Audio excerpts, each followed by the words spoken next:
हुआ, इमरजेंसी लगी थी और उस टाइम पे ग्राउंड जो था वो इंटरनल डिस्टर्बेंस था। इंटरनल डिस्टर्बेंस कहने का मतलब है कि जस्ट कंट्री के अंदर कहीं पे कुछ डिस्टर्बेंस देखने को मिला तो इमरजेंसी लग गई। अब ये ऐसा ग्राउंड है ना जिसका मिसयूज़ बहुत ज़्यादा किया जा सकता है और उस टाइम पे कहा भी जाता है कि मिसयूज़ हुआ था।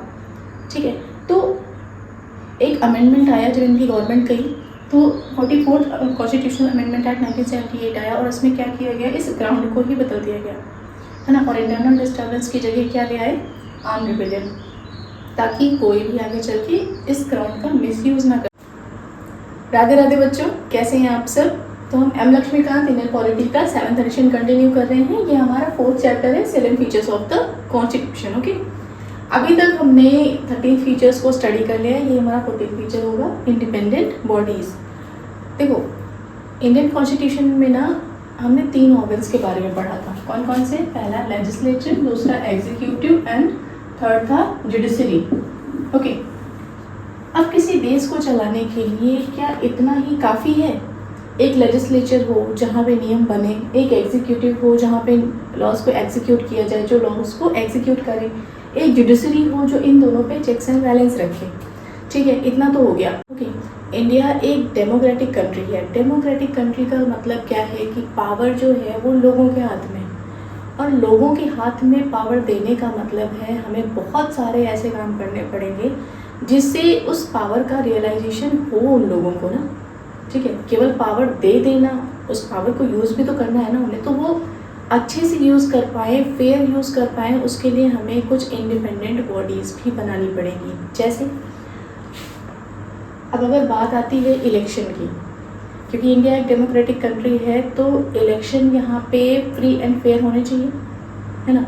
और इलेक्शन फ्री एंड फेयर हो पाए, किसी भी लेजिस्लेचर, एग्जीक्यूटिव, जुडिशरी का दबाव ना रहे इलेक्शंस पे, इसके लिए क्या हमें किसी इंडिपेंडेंट बॉडी की ज़रूरत नहीं पड़ेगी? क्योंकि इलेक्शन एक इतना बड़ा पर्व होता है ना। पार्लियामेंट का इलेक्शन है, अभी लोकसभा का चुनाव है 2024 वाला, तो उसमें क्या है, इंडिया लेवल पे इलेक्शन हो रहा है ना। सेंटर पे चीफ इलेक्शन कमिश्नर होते हैं, उसके बाद स्टेट पे चीफ इलेक्टोरल ऑफिसर होते हैं, फिर डिस्ट्रिक्ट पे डिस्ट्रिक्ट रिटर्निंग ऑफिसर होते हैं, उसके नीचे उन डिस्ट्रिक्ट्स को कई सारी कॉन्स्टिट्यूएंसीज़ में बांटा जाता है, कॉन्स्टिट्यूएंसीज़ पे रिटर्निंग ऑफिसर्स होते हैं, और हर कॉन्स्टिट्यूएंसी में कई सारे पोलिंग बूथ्स हैं, है ना। पोलिंग बूथ्स में क्या होगा, वहाँ पे हम वोट डालेंगे। ठीक, तो इतना सिस्टमैटिक वे में चीज़ों को करना वो आसान तो नहीं था। तो हमें चाहिए क्या था, हमें चाहिए था ऐसी इंडिपेंडेंट बॉडीज़ जिनको डायरेक्टली कॉन्स्टिट्यूशन पावर दे, ताकि उन पर इन सब लोगों का दबाव ना रहे। अब गवर्नमेंट जो पैसा खर्च करेगी उस पर भी किसी की नज़र होनी चाहिए ना, उसको भी ऑडिट करने के लिए कोई होना चाहिए कि आप जो खर्च कर रहे हो सही कर रहे हो। ऐसा तो नहीं कि आप करोड़ों रुपए कहीं और दिखा के और कहीं और खर्च किए दे रहे हो, या किसी स्कीम में आप दिखा रहे हो कि आप करोड़ों रुपए खर्च कर रहे हो लेकिन वो आप वहाँ खर्च नहीं कर रहे हो, है ना। तो इन सारे कामों के लिए हमें क्या चाहिए था, एक इंडिपेंडेंट बॉडी। कुछ इंडिपेंडेंट बॉडी चाहिए थी जो इंडिया जैसी डेमोक्रेसी को सपोर्ट कर सकें। ओके, तो इंडिया जैसी डेमोक्रेसी को बनाए रखने के लिए कॉन्स्टिट्यूशन में कुछ इंडिपेंडेंट बॉडीज़ गिवन है। पहली है उसमें इलेक्शन कमीशन ऑफ इंडिया। अब ये क्या काम करता है, देखो, इलेक्शंस फ्री एंड फेयर हो ये इंश्योर करने के लिए इलेक्शन कमीशन ऑफ इंडिया है। अब ये कौन कौन से इलेक्शन में पार्टिसिपेट करता है, या इलेक्शन कमीशन ऑफ इंडिया किन किन इलेक्शंस को कंडक्ट कराता है। तो पहला है पार्लियामेंट का इलेक्शन, कहने का मतलब है जो एमपीज को चुनता है, जो लोकसभा वाला चुनाव, ठीक है, जिससे पीएम चुनकर आता है। दूसरा है स्टेट लेजिस्लेचर का इलेक्शन, स्टेट लेजिस्लेचर से सीएम चुनकर आते हैं या एमएलएस को चुनते हैं। थर्ड है प्रेसिडेंट का इलेक्शन, और फोर्थ है वाइस प्रेसिडेंट का इलेक्शन। ठीक, अब ये दोनों इलेक्शन डायरेक्ट होंगे, इसमें डायरेक्ट हम लोग जाकर वोट करते हैं। प्रेसिडेंट और वाइस प्रेसिडेंट का इलेक्शन ये इनडायरेक्टली होता है, इसमें हम लोग डायरेक्ट वोट नहीं करते। तो इन सारे इलेक्शंस को कंडक्ट कराना ना सिस्टमैटिक वे में, ये काम किसका है, ये काम है इलेक्शन कमीशन ऑफ इंडिया का। ठीक है, सेकेंड जो बॉडी है वो है CAG, controller and auditor general of India. अब ये करती क्या है, देखो, इंडिया की जो पर्स है, या हम बोल सकते हैं जो कंट्री की पब्लिक पर्स है, ठीक है, लोगों की पर्स। देखो, हम लोग टैक्स देते हैं गवर्नमेंट को, तो वो कहीं ना कहीं स्टोर होता है, गवर्नमेंट एक पर्स में रखती होगी, कोई ना कोई फंड होगा उनका। अब कभी कोई स्कीम आनी है, ठीक है, जैसे प्रधानमंत्री जन आरोग्य योजना ये, तो वहाँ पर गवर्नमेंट ने क्या बोला कि फ्री में आपका 5 लाख का इलाज हो जाएगा, ठीक है। तो वो पैसा कहाँ से आ रहा है? टैक्स पेयर्स के ही तो जेब से जा रहा है ना, है ना। तो वो पैसा सही जगह लगे, ये जितना पैसा आपने बोला है, जैसे मान लीजिए बजट आया और इसकी आपने अनाउंस किया कि हमने 100 करोड़ PM जन आरोग्य योजना में लगा दिया है, ठीक है, या वहाँ हमें लगाना है, तो कोई ऐसा भी तो व्यक्ति बैठा होना चाहिए ना जो ये ऑडिट कर सके, ये देख सके कि क्या आपने जो वादा किया था कि हाँ इतना पैसा इस स्कीम में लगाना है, तो क्या वो सही तरीके से लगाया जा रहा है। ऐसा तो नहीं कि आप उसको वेस्ट कर रहे हो, या आप उसको बोल तो दिए लेकिन आपने उसको वहाँ पे यूज़ नहीं किया, कहीं कोई फ्रॉड तो नहीं हो रहा है। तो ये काम किसका होगा? ये काम होगा controller and auditor general of India का, ठीक है। तो इसलिए हम बोलते हैं कि ये गार्जियन है किसके? पब्लिक पर्स के, ठीक है। पब्लिक पर्स से हुई ना, क्योंकि हम ही तो टैक्स दे रहे हैं ना, हमारा ही पैसा वहाँ जा रहा है जिसको आप खर्च कर रहे हो, ठीक है। तो ये पब्लिक पर्स के क्या है? गार्जियन। तो ये जो गवर्नमेंट का एक्सपेंडिचर है, उस पर ये चेक करते हैं कि वो लीगल है, वो कहीं वेस्टफुल तो नहीं है, कहीं कोई फ्रॉड तो नहीं हो रहा है, सही से खर्च हो रहा है कि नहीं खर्च हो रहा है, ठीक है, सही जगह खर्च हो रहा है कि नहीं खर्च हो रहा है। तो ये काम किसका है? Controller and auditor general of India का, ठीक है। इनको हम बोलते हैं एजेंट ऑफ पार्लियामेंट। ये एजेंट होते हैं पार्लियामेंट के, और ये करते क्या हैं? ये एग्जीक्यूटिव की अकाउंटेबिलिटी तय करते हैं पार्लियामेंट में। तो जितने भी ऐसे फाइनेंशियल मामले हैं एग्जीक्यूटिव के, उनको क्वेश्चन करना कैग का काम है। क्वेश्चन करने का मतलब है कि जैसे स्कीम में कोई पैसा लगा, ठीक है, उस पर हम वो रिपोर्ट लेकर आ गए कि आप देखो आपने इतना पैसा बोला था, इतना खर्च नहीं हुआ है, यहाँ पे देखो इतना इतना फ्रॉड हो गया है, ठीक है। तो इससे क्या होगा? एग्जीक्यूटिव के मन में डर रहेगा कि नहीं ऐसा नहीं हो सकता कि मैंने बोल दिया कि नहीं मैं 1 करोड़ यहाँ खर्च कर रहा हूँ और मैं ना करूँ, मुझे करना पड़ेगा, क्योंकि कैग रिपोर्ट निकाल सकती है, और अगर उसने रिपोर्ट निकाल दी और वो रिपोर्ट पार्लियामेंट में आएगी, पार्लियामेंट में डिस्कस होगी, है ना, तो प्रॉब्लम एग्जीक्यूटिव पे आएगी, तो वो डरेंगे इस बात से। तो ये हम कह सकते हैं कि ये एजेंट होते हैं पार्लियामेंट के, और ये एग्जीक्यूटिव की अकाउंटेबिलिटी तय करते हैं कहाँ पे? पार्लियामेंट में, ठीक है।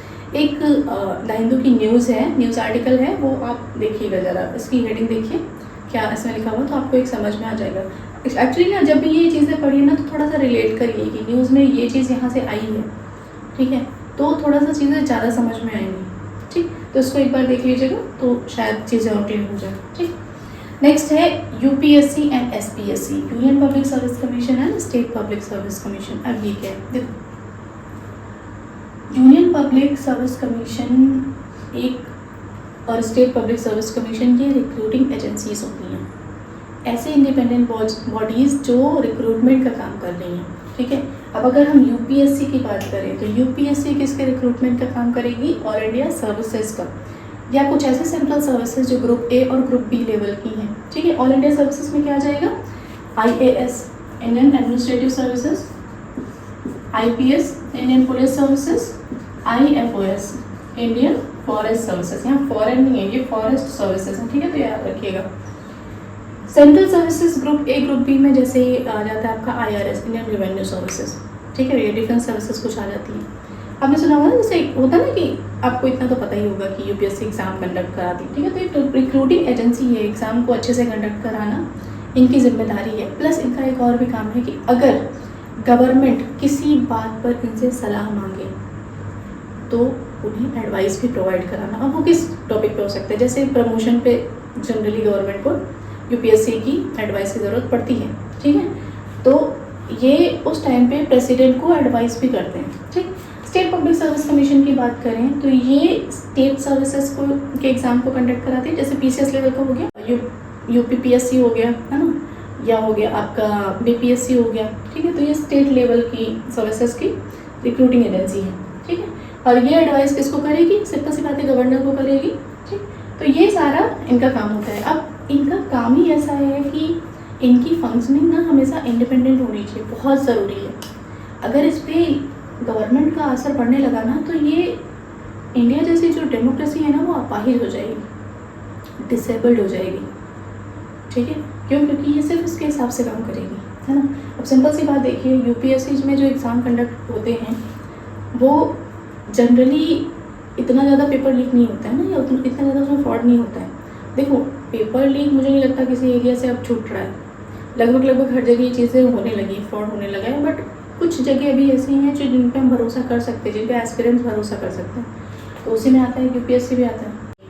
कैग है, अगर वो इंडिपेंडेंट नहीं रहेंगे तो गवर्नमेंट जहाँ चाहेगी वहाँ पैसा खर्च करेगी। इलेक्शन कमीशन अगर इंडिपेंडेंट नहीं रहेगी तो जिसकी गवर्नमेंट है उसी की ज़िंदगी भर चलती रहेगी। कोई रूल भी नहीं है यहाँ पे कि 1 साल 5 साल रखना है या 10 साल रखना है, तो ज़िंदगी भर उन्हीं की चलेगी। क्यों? क्योंकि गवर्नमेंट का भाई प्रेशर तो रहेगा ही, है ना। तो इसलिए इन बॉडीज़ को इंडिपेंडेंट बनाना बहुत ज़रूरी था। ठीक है, अब ये जो इंडिपेंडेंट बॉडीज़ हैं, चाहे वो इलेक्शन कमीशन ऑफ इंडिया हो, चाहे वो कंट्रोलर एंड ऑडिटर जनरल हो, चाहे वो यूपीएससी एंड एसपीएससी हो, इन सब की इंडिपेंडेंस को, या ये सारी बॉडीज़ इंडिपेंडेंट रह सके, इसको हम इंश्योर करेंगे कैसे करोगे इंश्योर? तो इसके लिए कॉन्स्टिट्यूशन में कुछ प्रोविजंस हैं। पहला, इनकी टेन्योर की सिक्योरिटी को इंश्योर करना है। कैसे? ठीक है, संविधान में रिमूवल के कुछ ग्राउंड्स दिए होंगे और इन पर्सन्स को, चाहे वो चीफ इलेक्शन कमिश्नर हो, चाहे वो कंट्रोलर एंड ऑडिटर जनरल हो, दैट मीन्स कैग हो, चाहे वो यूपीएससी के चेयरमैन हो, चाहे वो एसपीएससी के चेयरमैन हो, चाहे उनके मेंबर्स हों, उनको हम उन्हीं ग्राउंड्स पे रिवोक कर सकते हैं जो ग्राउंड्स कॉन्स्टिट्यूशन में गिवन है, ना कि ऐसे कि जब चाहे तब एग्जीक्यूटिव ने उन्हें हटा दिया। ठीक है, तो इससे क्या होगा, उनका जो टेन्योर होगा वो सिक्योर रहेगा ना, कि जिस टाइम पीरियड के लिए उन्हें बनाया गया है उस टाइम पीरियड के लिए वो ढंग से काम कर पाएंगे, है ना। अगर इन्फ्लुएंस एग्जीक्यूटिव का हो जाएगा इनके टेन्योर पे, तो उन्हें हमेशा डर रहेगा कि नहीं यार, अगर मैंने इनके फेवर में काम नहीं किया, मैंने एग्जीक्यूटिव के फेवर में काम नहीं किया, तो हो सकता है ये मुझे 5 साल की जगह मुझे 1 साल में ही हटा दें। तो कॉन्स्टिट्यूशन ने ये मेक श्योर किया कि उनको सिक्योरिटी ऑफ टेन्योर प्रोवाइड किया जाए। ठीक है, सेकेंड क्या है, fixed service condition. Service conditions को फिक्स कर दिया गया। वो कैसे? सर्विस कंडीशंस का मतलब है कि मान लीजिए चेयरमैन है, अपॉइंट कर दिए गए, यूपीएससी के चेयरमैन है या इलेक्शन कमीशन ऑफ इंडिया के जो चेयरमैन है उनको अपॉइंट कर दिया गया। तो अगर उनको एक बार अपॉइंट कर दिया गया तो ऐसा नहीं होगा कि गवर्नमेंट जब चाहे अपॉइंटमेंट के बाद उनकी सैलरी चेंज कर दे, उनका अलाउंसेस चेंज कर दे, या और कई और सर्विस कंडीशन भी होती हैं उनको चेंज कर दे। नहीं, एक बार अगर आपने अपॉइंट कर दिया है तो वो चीज़ें वैसे ही चलेंगी, उन्हें फ्रीली काम करने दो। ये कोई प्राइवेट जॉब नहीं है जहाँ पे बॉस सर पे बैठा रहे, है ना, एम्प्लॉयज़ डरे रहे कि नहीं यार, अगर मैंने ऐसा नहीं किया, अगर मैंने बॉस की नहीं सुनी तो बॉस क्या करेंगे, सैलरी काट लेंगे, है ना। या बॉस क्या करेंगे, हमें 1 दिन के लिए हो सकता है निकाल दें, या बोल दें कि 1 दिन के लिए नहीं आना है, या हो सकता है हमें डांट दे, या हो सकता है हमारा प्रमोशन रुक जाए। तो ये सारी चीज़ें ना हों, इसके लिए फिक्स सर्विस कंडीशंस को भी इंश्योर किया है कॉन्स्टिट्यूशन में।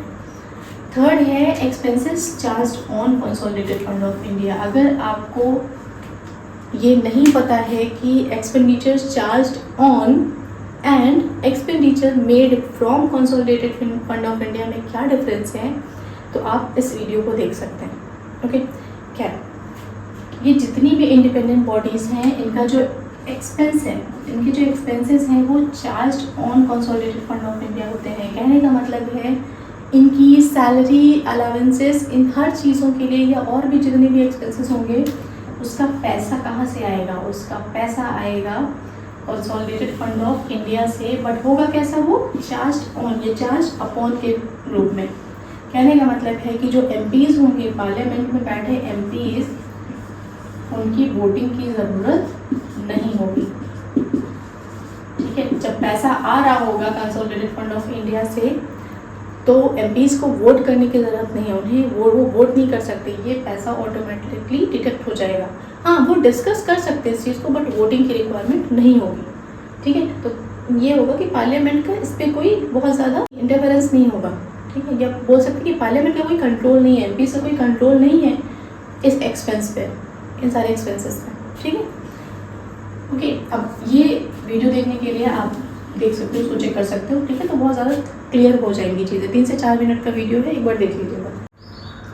अब जो नेक्स्ट सेलिएंट फीचर है हमारे संविधान का वो है इमरजेंसी प्रोविजन। और ये है क्यों, देश अगर किसी एक्स्ट्रा ऑर्डिनरी सिचुएशन में फंस जाता है, तो उस एक्स्ट्रा ऑर्डिनरी सिचुएशन से डील करने के लिए हमारे कॉन्स्टिट्यूशन ने कुछ इमरजेंसी प्रोविजंस बना रखे हैं। अब इसके पीछे का जो रेशनल है, अब हमने ऐसा किया क्यों? तो वो देश की सोवरेनिटी को बचाने के लिए, इंटीग्रिटी को मेंटेन रखने के लिए, यूनिटी को मेंटेन रखने के लिए एंड सिक्योरिटी को मेंटेन रखने के लिए। ठीक है, तो इन चीज़ों के लिए हमें ज़रूरत पड़ी इमरजेंसी प्रोविजंस की। अब इमरजेंसी कितने टाइप की होती है? तो वो 3 टाइप की होती है। पहली नेशनल इमरजेंसी, दूसरी स्टेट या फिर प्रेसिडेंट रूल। ठीक है, स्टेट इमरजेंसी भी बोलते हैं इसे या प्रेसिडेंट रूल भी बोलते हैं। थर्ड इमरजेंसी है फाइनेंशियल इमरजेंसी।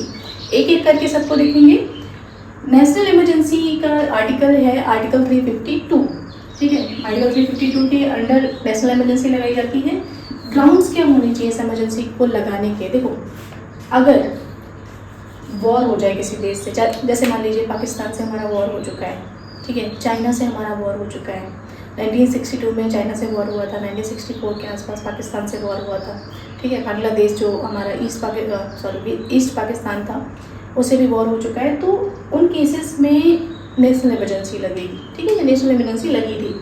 एक्सटर्नल एग्रेशन, अब देखो वॉर और एक्सटर्नल एग्रेशन में ना थोड़ा सा डिफरेंस है।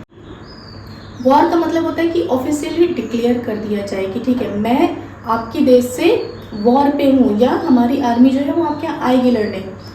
लेकिन एक्सटर्नल एग्रेशन ये होता है जब ऑफिशियली डिक्लेयर ना किया जाए, जस्ट आके अटैक करने लगे, तो वो एक्सटर्नल एग्रेशन कहलाता है, वो वॉर नहीं कहलाता है। ठीक है, तो अगर एक्सटर्नल एग्रेशन किसी कंट्री का हमारे ऊपर देखने को मिलता है, तभी हमारी कंट्री में इमरजेंसी लगाई जा सकती है उससे डील करने के लिए।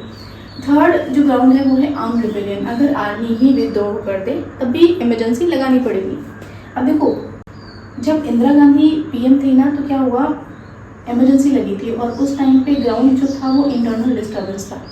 इंटरनल डिस्टर्बेंस कहने का मतलब है कि जस्ट कंट्री के अंदर कहीं पे कुछ डिस्टर्बेंस देखने को मिला तो इमरजेंसी लग गई। अब ये ऐसा ग्राउंड है ना जिसका मिसयूज़ बहुत ज़्यादा किया जा सकता है और उस टाइम पे कहा भी जाता है कि मिसयूज़ हुआ था।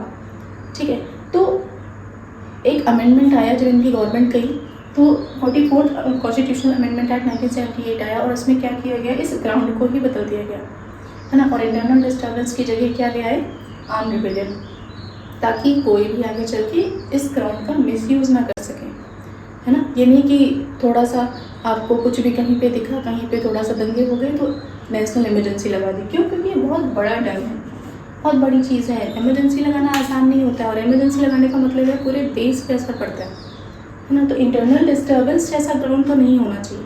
ठीक है, नेक्स्ट है स्टेट इमरजेंसी, प्रेसिडेंट रूल। अब ये 2 आर्टिकल से डील करते हैं, आर्टिकल 356 और आर्टिकल 365। ग्राउंड क्या है इसके? ग्राउंड है, पहला आर्टिकल 356 के अंडर ये ग्राउंड होना चाहिए। अगर ये ग्राउंड है तो आर्टिकल 356 के अंडर इमरजेंसी लगती है। क्या है? Failure of constitutional machinery in state. अगर स्टेट की कॉन्स्टिट्यूशनल मशीनरी फेल हो जाए, कहने का मतलब है कि स्टेट अब उस लायक ही नहीं बचा कि वो कॉन्स्टिट्यूशन के अकॉर्डिंग काम कर सके, तो स्टेट इमरजेंसी लगानी पड़ेगी अकॉर्डिंग टू आर्टिकल 356। ठीक है, सेकेंड ग्राउंड है इसका failure to comply with directions of the centre. अगर सेंटर ने किसी स्टेट को कोई डायरेक्शन दी कि आप ये फॉलो करिए और स्टेट उस बात को ना माने, ठीक है, उस चीज़ को से कॉम्प्लाई ना करे, तब भी स्टेट इमरजेंसी लग सकती है, तब भी स्टेट में प्रेसिडेंट रूल लग सकता है और वो किसके अंडर लगेगा? Under article 365। ठीक है, तो ये चीज़ें ध्यान रखिएगा। थर्ड है फाइनेंशियल इमरजेंसी। फाइनेंशियल इमरजेंसी लगती है अंडर आर्टिकल 360। ग्राउंड क्या होगा इसका? Threat to financial stability of India. India में फाइनेंशियल स्टेबिलिटी पे थ्रेट आ जाए, ठीक है, तो लगेगी फाइनेंशियल इमरजेंसी। देखो, अभी तक नेशनल इमरजेंसी लग चुकी है, स्टेट इमरजेंसी या प्रेसिडेंट रूल तो पता नहीं कितनी बार लगा होगा, फाइनेंशियल इमरजेंसी अभी तक एक भी बार नहीं लगी है। ठीक है, तो ये याद रखिएगा।